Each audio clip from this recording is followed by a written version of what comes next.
Dear students வணக்கம். இப்போ கேட்டிருக்கிறது கொஸ்டின் என்னென்னு பார்த்தீங்கன்னா, லோயஸ்ட் பாண்ட் லென்த் இந்த ஃபாலோயிங் மாலிகுல் இஸ் அப்படின்னு சொல்லியிருக்கோம்.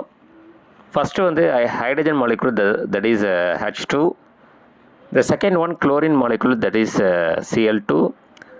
தேர்ட் ஒன் பார்த்தீங்கன்னா oxygen molecule that is O double bond O. Fourth one பார்த்தீங்கன்னா nitrogen molecule that is N triple bond N that is N2.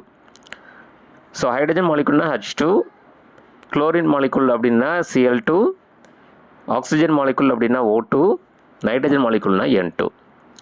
இப்போ என்ன முக்கியமான விஷயம்னு பார்த்தீங்கன்னா, பாண்ட் லென்த்து இருக்கு இல்லைங்களா, அது வந்து inversely proportional to bond multiplicity. அது தமிழில் பிணைப்பு பெருக்கம் அப்படின்னு சொல்லுவோம். அதாவது பாண்ட் மல்டிப்ளிசிட்டி அதிகமாக பாண்ட் லென்த் குறையும். இப்போ இதிலே பார்த்தீங்கன்னா ஹைட்ரஜன்ஸ் பொறுத்த வரைக்கும் H சிங்கிள் பாண்ட் Hன்னு இருக்கும். நான் ஆக்சிஜன் பொறுத்த வரைக்கும் O டபுள் பாண்ட் Oன்னு இருக்கும். அப்போ பாண்ட் மல்டிப்ளிசிட்டி இன்க்ரீஸ் ஆகுது. பாண்ட் மல்டிப்ளிசிட்டி இன்க்ரீஸ் ஆகுனா பாண்ட் லென்த் அப்படிங்கிறது குறையும். இப்போ இதிலே பார்த்தீங்கன்னா N triple bond N, nitrogen triple bond nitrogen அப்படின்னு இருக்கும். அப்படி இருக்கும்போது உங்களுக்கு பாண்ட் மல்டிப்ளிசிட்டி யாருக்கு அதிகமாக இருக்குன்னா, ஹைட்ரஜனோட, குளோரினோட, ஆக்சிஜனோட, நைட்ரஜனுக்கு தான் அதிகம். அப்போ பாண்ட் மல்டிப்ளிசிட்டி அதிகமானுச்சுன்னா பாண்ட் லென்த் அப்படிங்கிறது என்ன ஆகும்னா குறையும். அப்போ N ட்ரிபிள் பாண்ட் N அப்படிங்கிற மாலிகுல் தான் வந்து having a lowest bond length.